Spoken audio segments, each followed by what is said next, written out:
afternoon, everyone, and welcome to the latest episode of MSME Masterclass. Today, we have the privilege of welcoming Dr. Sandip Dhurat, inventor, applied researcher, and MSME innovation specialist, and the founder of SPD Futurist LLP. Dr. Dhurat's work sits at the intersection of advanced engineering and real world manufacturability. Over the years, he has filed 34 patents with the UK Intellectual Property Office, largely in the areas as hydrogen storage, transport safety, and energy systems. What makes his work particularly relevant for our audience is his focus on translating complex, safety-intensive concepts into systems that MSMEs can realistically fabricate, inspect, and deploy. His experience spans steel containment architectures, pressure systems, weld integrity, fatigue behavior, inspection regimes, and safety margins under real operating conditions, not ideal laboratory assumptions. He works closely with MSMEs to ensure that safety critical steel systems, are not just theoretically sound, but also buildable within shop floor skill constraints and fabrication realities. Through SPD Futurist LLP, he collaborates with research institutions and industry bodies to bridge the gap between advanced design thinking and execution discipline. He has also partnered with the Indian Institute of Packaging to support green hydrogen cylinder testing and validation infrastructure, strengthening industry-ready safety systems. Today, he will share insights with us on designing safety-critical systems with a practical lens on risk, fabrication discipline, and failure prevention in industrial and machinery applications. Dr. Dhurat, we are delighted to have you with us. Welcome to the MSME Masterclass. Sure. Thank you so much, and thank you for inviting me. It's really a privilege, to be with this group, and I hope this session adds to the knowledge of the attendee. It certainly will, sir. Don't worry. Sir, our first question to you is: can you help our attendees understand what qualifies a steel system as safety critical in industrial use? Correct. So before that, I'll just give you some brief about what the PSDS. It's safety standards. A new safety standard which I have proposed to the Bureau of Indian Standards (BIS).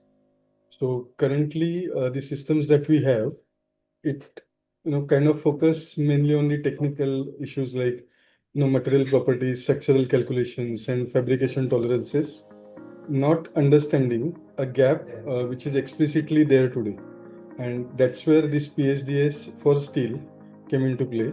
And in simple terms, the current standards answer that is the steel strong enough? Is it fabricated and welded correctly? Does it meet prescribed tolerance? All technical things. But what these particular standards ask is that can this design be executed safely, predictably, and without any error amplification? So that's what the gap that it tries to handle, and I think it is receiving a good notice from the worldwide industries, and I'm also spreading that word around. So the first question about what qualifies a steel system as safety critical in industrial use. So basically, we have to understand that failure can cause injury, and it can also cause fatalities and environmental harm. So what the system carries load, the pressure, heat, and hazardous materials. We are all aware about the working conditions of that. So there is no immediate backup or there is no redundancy in the current setups. So that is where this particular steel system, it's categorized as a safety critical system. So these are the pointers on that. And when we talk about all these parts, the most important part, which is the result, is that failures leads to cascading system damage. And then the costs become uncontrollable. You have to reverse engineer what exactly happened. So our focus is to add safety right from the start. Got it. So also help us understand what are the biggest risks when designing with structural steel. Correct. So first thing is the incorrect load estimation. So it can be static, it can be dynamic, and it can be impact. So that's the first part, the starting point. And then at the same time, there have been systems which have ignored thermal expansion and contraction. This is purely science. Then poor joint and connection design. Then underestimating fatigue and vibration, which is very important for preventive maintenance. Then you also have systems which do not allow corrosion allowance. So that particular also has to be included in the system design. And then these are all assuming ideal conditions, but all we know is that working conditions are really different. So these are the biggest risk when we design the structural steel. And so, how can MSMEs identify failure prone areas in pressure vessels or frames? Right. So for MSMEs, it is very critical to identify this, and it's a good question. So firstly, I'm just giving the pointers on that. That welded joints and heat affected zones. Then you have also sharp corners and sudden thickness changes. These are the pointers. Then you have nozzles openings and penetrations. Then you have areas exposed to vibration or cyclic loading. So people listening to this, they can easily relate to what I'm talking about. And also these are the critical points for identifying the failure prone areas. Then you have high temperature and corrosive zones. So these are to be looked at. And then there are regions in the industry, in the segment, which are difficult to inspect or maintain. So that is where mostly the damage happens. And that's why we have to identify the failure prone areas in pressure vessels and frames using these pointers. Also, tell us, sir, what are the common mistakes that you've seen in designing welded steel joints? Correct. So, firstly, it is the designing joints that rely entirely on weld strength. So, we have to first change that process, I would say. It has been followed for many years and it has been a practice, but designing joints that rely entirely on weld strength, that is the first common mistake. Then you have poor joint accessibility for welding and inspection. Then you have the inadequate joint preparation or fit up. So, doesn't match. Then you have ignoring residential stresses from welding, then using incorrect weld type or size. Now, this takes the big consideration there. So that's the most common mistake. Many people must have seen that. And then you have over complex joint geometry. So kind of the truss infrastructure as an example. So you have to have the physics correct in that. Otherwise, the whole assembly will fail.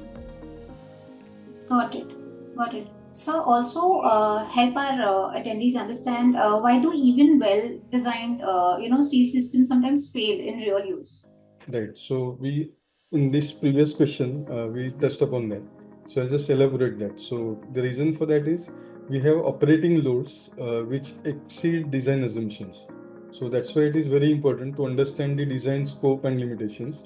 Then you have unexpected misuse or overloading without knowing or with knowing, trying to tensile strength of that particular system. Then you have poor fabrication or workmanship.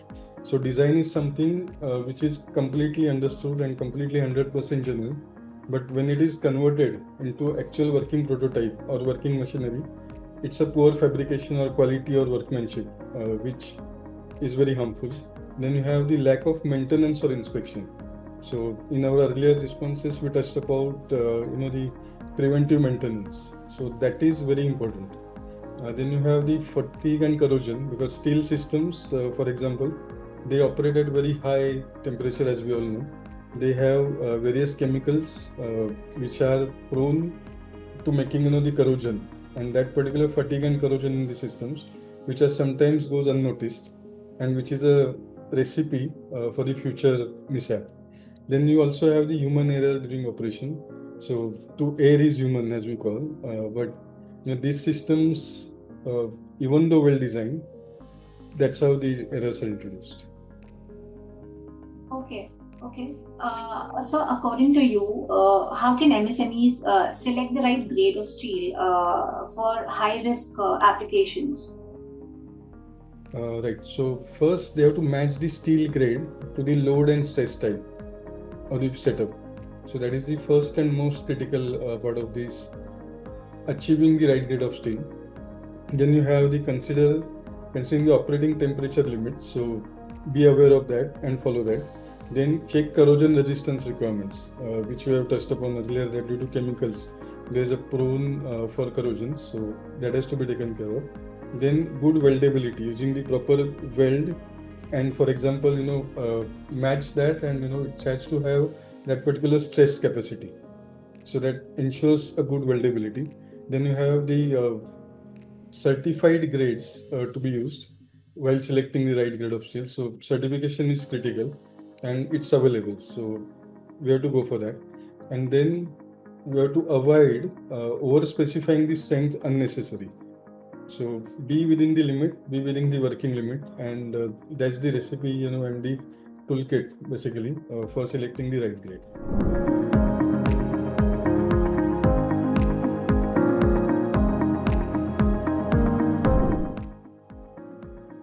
So now talking about safety, help us understand what fabrication issues often compromise safety in steel systems.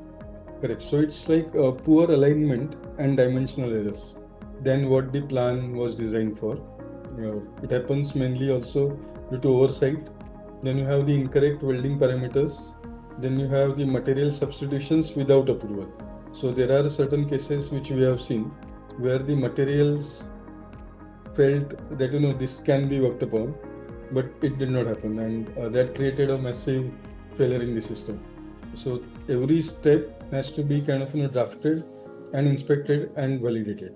Then you have the excessive heat input causing distortion. So if these systems are not tolerant for that particular heat capacity, it is going to fail. Then you have lack of controlled fabrication sequences. So fabrication sequences are to be documented and executed as per the plan. So if there is no control or if there is any alteration to that, these fabrication issues arise. And lastly is the absence of documented quality checks. So what I started as an answer for this particular thing. So ISO and other standards, even the internal standards, IS, those have to be followed very correctly to avoid these issues. And what are the signs of poor weld quality in load-bearing structures? Yes, so these are more visible. So as many of us would know that this is one area which comes with experience. So it's like the surface cracks or crater cracks, then undercutting along the weld edges because the weld did not work properly. Then you have the porosity or pinholes. Then you have incomplete fusion or penetration. Then you have excessive distortion or warping, right, for that particular part. And then you have irregular and inconsistent weld bed, which is very well visible.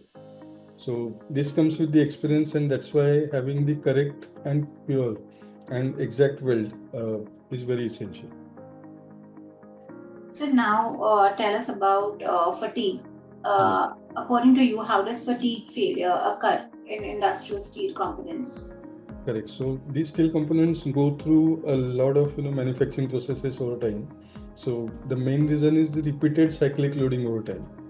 That is the main cause of causing fatigue in the systems. Then you have stress concentrations at joints and welds because that's the area where most of the pressure is there. Then you have micro crack initiation at weak points.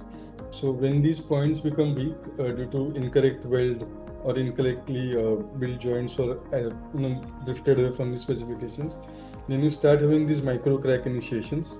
Then you have progressive crack growth, then sudden final failure without warning. All these things, it's a cascading effect, as we mentioned earlier. So it results in sudden failure without warning. But if we go to see, these were not sudden, these were periodic, and it was about to happen. And then this usually often occurs below yield stress. So these are the pointers for that. What is the role rather of inspection checkpoints in safety critical fabrication? So it is very important part. So first we have to verify the compliance with design intent, because I have seen many systems where the design intent was as per the management briefing. Design approval was with the management briefing, but then the compliance and the monitoring was missing. So that is the first part, that we have to verify the compliance with the design intent. Then you have to catch defects before they propagate, before they cascade. Then prevent rework at later stages. I call it as pause and check. So whenever you are building any system, it's always a human tendency or a project tendency to get the design and get it built immediately. But it is better to check and have documentation every week and at every step to prevent the rework. Then you have the improving the traceability and accountability, coming back to which team did what and what were the processes followed. So it should be immediately available and identifiable. Then you have to ensure the critical steps are not bypassed, because shortcuts are easy, but they are costly. So that's one line I would give to this particular session, that always remember that shortcuts are easy, but it's too costly. Then you have to reduce the long-term failure risk.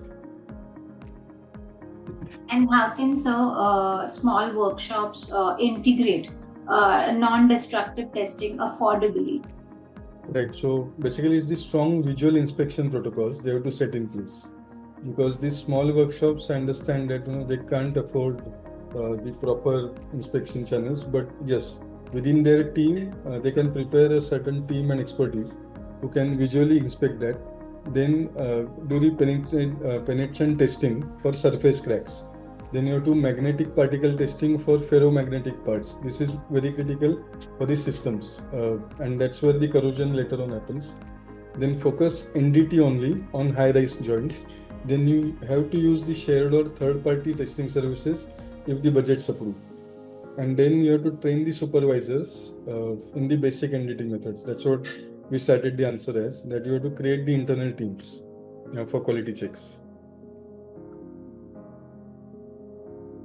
So my next question to you is, how should tolerances be set when designing safety first steel assemblies? Correct. So tolerances during the safety first steel assemblies.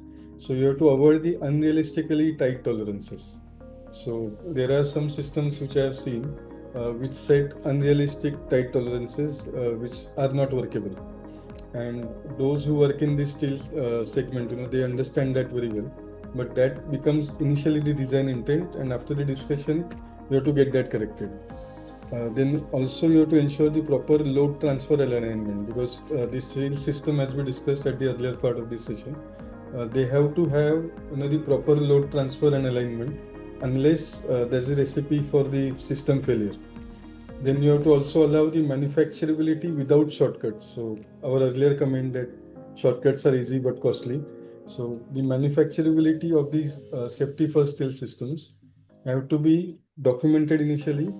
Then at the implementation stage, we have to go and check back, whether we are following and sticking to the original design intent. Are we meeting the safety standards? So we have to allow manufacturability without these shortcuts. Then enable easy inspections and measurement. So there are certain teams which we discussed, and they can be formed inside an organization to kind of have the inspections regularly and have the measurements taken at each point of time. This helps us prevent the further issues and the cascading and propagating the issues. Then you have account for welding distortion. So the tolerances for welding distortion have to be set at the start and also be followed and inspected and documented during these steps during the manufacturing process. And lastly, you have to prioritize the safety critical dimensions. So in steel segments, I have seen multiple times that this particular area is not followed, but which is critical and essential for the safety of the overall systems. And unless all these pointers which we discussed now are taken care of, we won't be able to design safety first steel systems. And our goal has been to minimize the damage to the property, damage to the company's capital due to the incorrect, non-safety materials and the systems.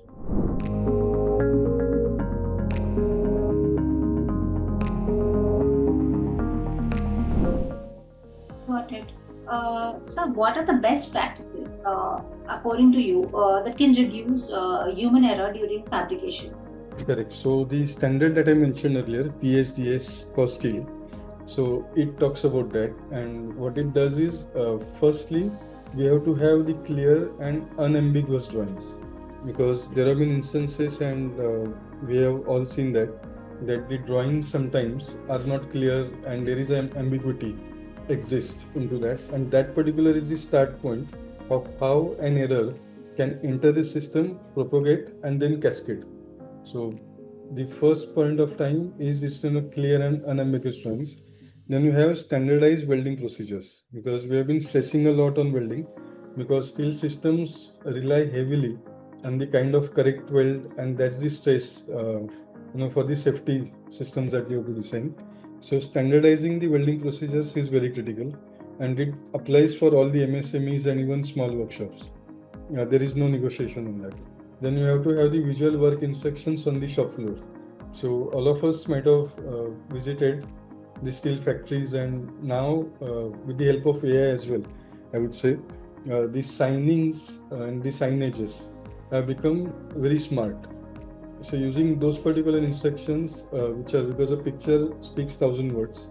So have that, and even in this PSDSS system, which was submitted to BIS, the main stress is to visualize, because no one is going to read our SOP when they are into that particular environment, which is with high heat and high performance. So what matters is having those particular instructions up there in a visual format. Then you have to have the simple and repeatable joint designs. So this is one of the most important best practice that one can follow. Then you have to have the separation of safety critical steps. So we have the SOP, we have the documentation done, but most of the workers and people who work at the shop floor, they don't understand which are the safety critical steps. They just read all those, for example, 40 points, and start thinking, okay, I have to remember 40 points. But no, it always helps to separate which are the safety critical steps and follow those. I'm from Mumbai, and everyone must have seen, those who are in Mumbai, the metro constructions, especially for the Aqua Line, which was happening. And in there used to be a smart communication, which even we saw as commuters while we were traveling by road. The safety was very well taken care of. So we can take a clue from that and include that to our shop floors. And the most important part is, when we talk about human error is introduced when there is no focus, and also there is a lack of training, because always the workforce has to be trained and maintained. So that particular skill maintenance, as I call, is very important. So that's why each MSME and shop floor, any company, has to organize regular skill training and supervision.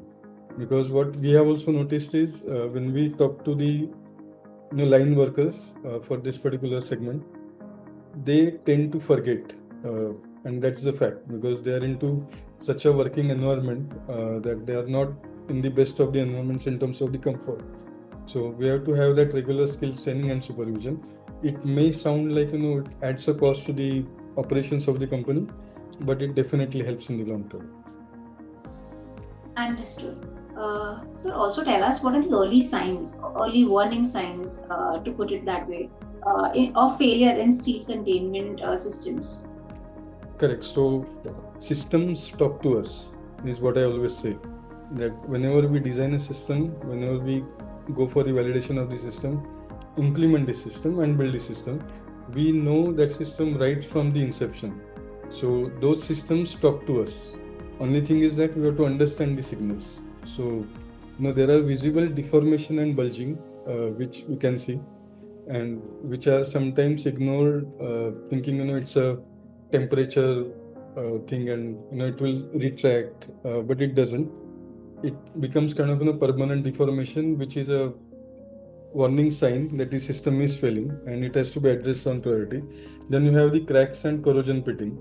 So because of the chemicals and other things that we discussed about, poor joints and welds, these cracks are developed and they have to be addressed on priority basis.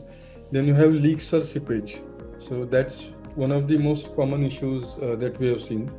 And there are paints which are available. So those are to be implemented. What I've seen here, and I would like to add to this part, is that the system gives the early warning signs, as we call, but I have seen 60 to 70% times they are ignored, and that is where the risk comes into the play. So these demand high attention and these demand immediate addressing. So then you have the frequent repairs in the same location. So if one particular part and one particular part of the system designed is failing too often, it's a warning sign that it has to be reimagined and recreated. So as per all industries, even steel industry is no different. And one thing to add here is, in steel industry, the costs of materials and repairs are at such a high level that money wise, there is definitely some kind of ignorance which creeps into to that. Then you have the change in operating behavior. That is the most warning sign, most important warning sign. So these are the warning signs which system gives us. And how do industry standards, sir, help MSMEs ensure structural safety? Right. So there are multiple industry standards like ISO, IS. Then you have European standards. Then we have our own BIS, Bureau of Indian Standards. So what they start from at the starting stage, they initially provide the proven design limits. That what should be the design limits for a particular system that you are trying to design. Then you have defined minimum safety margins. That at least these many safety margins have to be followed and have to be met and have to be practiced. Then you have the standardization of material selection. So material selection, as I mentioned earlier, it has to be through a certified vendor and certified material purchase, because what material brings in is also the quality and risk.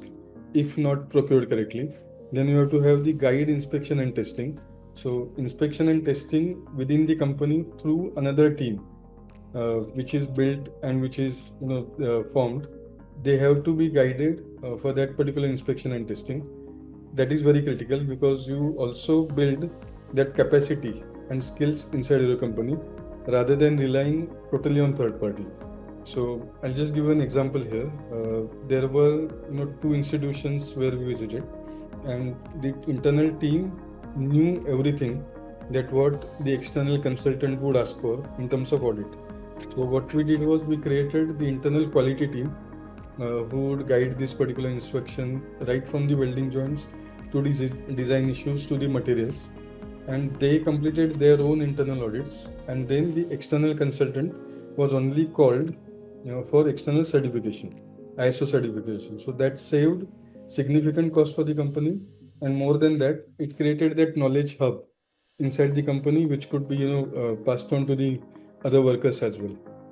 And then you have to reduce the liability and legal risks, because all these things that we are talking come with some tags attached, and those tags are legal tags and the costs which you have to pay. So as a company and as a business, we have to have that foresight and reduce these particular risks because these are significant. And then why are we doing all this is because we have to build the customer and regulator confidence. So we have regulators in the Indian industry internationally available, and they look at each operations through a lens of regulators. So we have to pass that. And why we are into the business? We are into the business because of the customers. So customers' confidence has to be improved, and that can only be done if you have good standards. Now moving on, what's the most overlooked factor according to you when designing pressure retaining steel systems? Yes. So pressure retaining steel systems is one of the most important in designing the steel systems. So the parts where it's overlooked mainly is the long-term degradation mechanisms. So it's been degrading, and it's a long-term thing. So that's overlooked, thinking that it's not immediate and it can be postponed. So that postponement is the wrong approach. Then you have the fatigue due to pressure cycling as the system goes through multiple load cycles. So it introduces the fatigue in the system.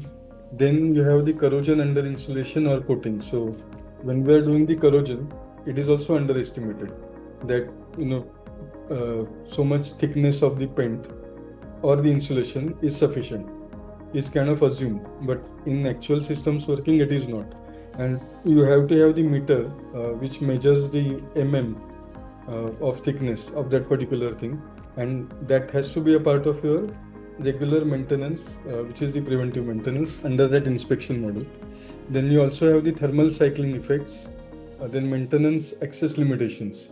So whenever maintenance access limitations, I would just like to elaborate on that. So you have your team from other departments as well.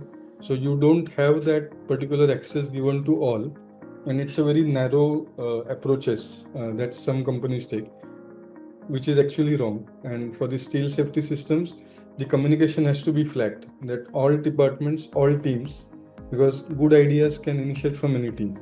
So that particular access limitation should be removed. And then lastly, the most overlooked factor is that human interaction during operation. So human error that introduces and propagates through the system, that is one of the most overlooked factor.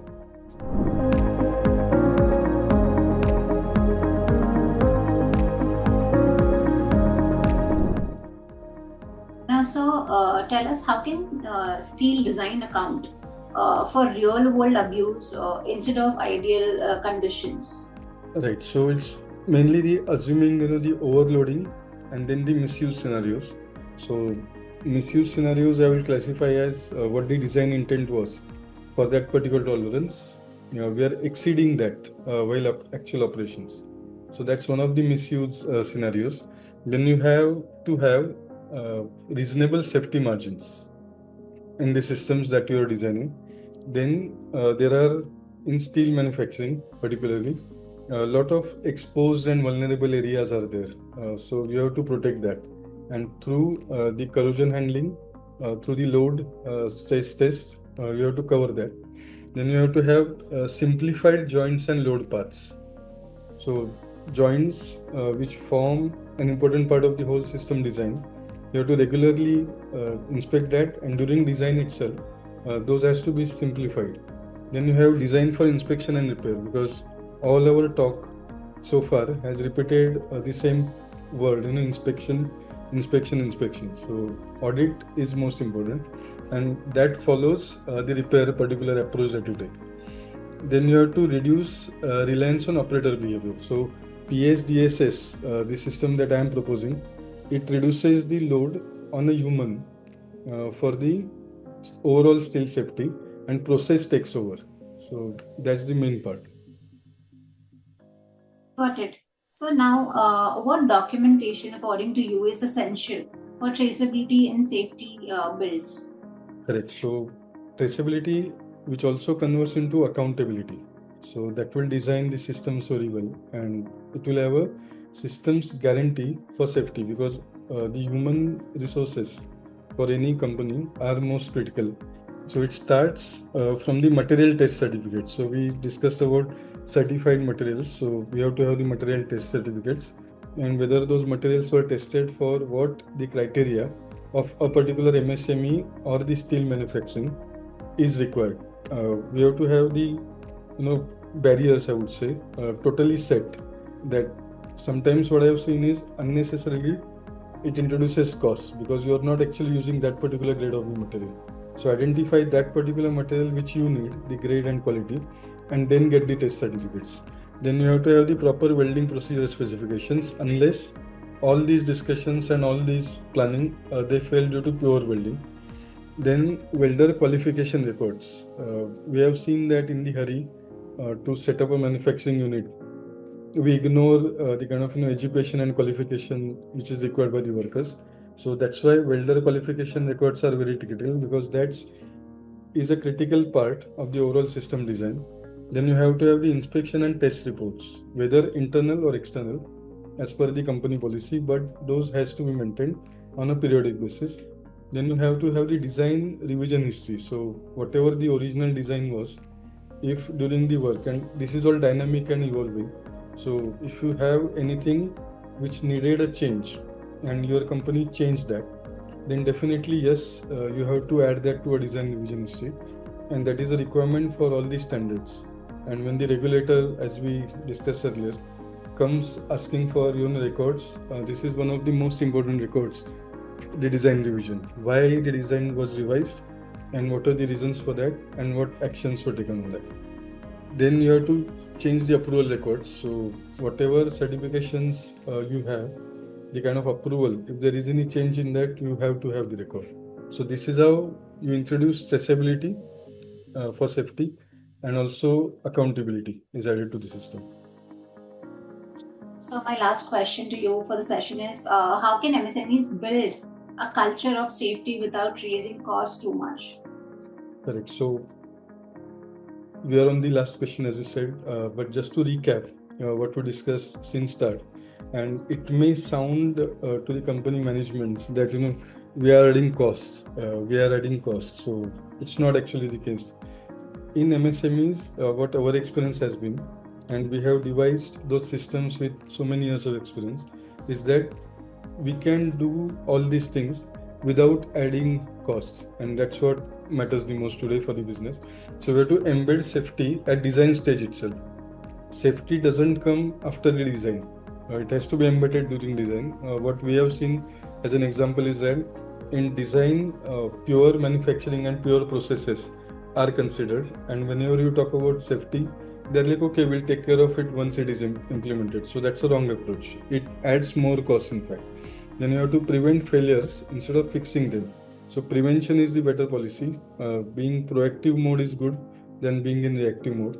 Then you have to standardize the processes and checklists.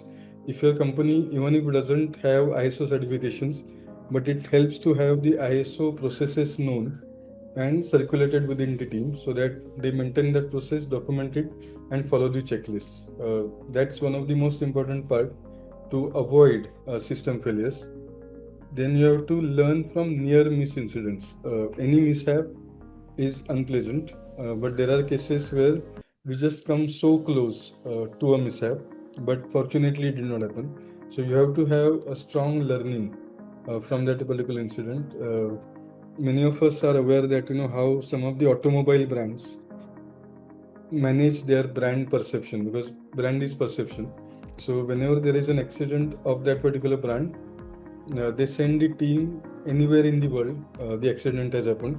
They take care of what happened exactly. They try to come to a root cause and then provide that feedback back to the design team, and then that new design is implemented. So we have to learn from that near miss incidents.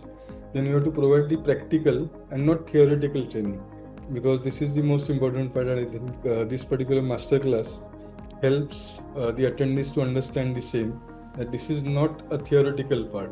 We have to provide the practical training. And to all MSMEs, I'll give you this particular suggestion, that have someone who has seen the systems, because I have been present in systems where they don't even know some of the names of basic things.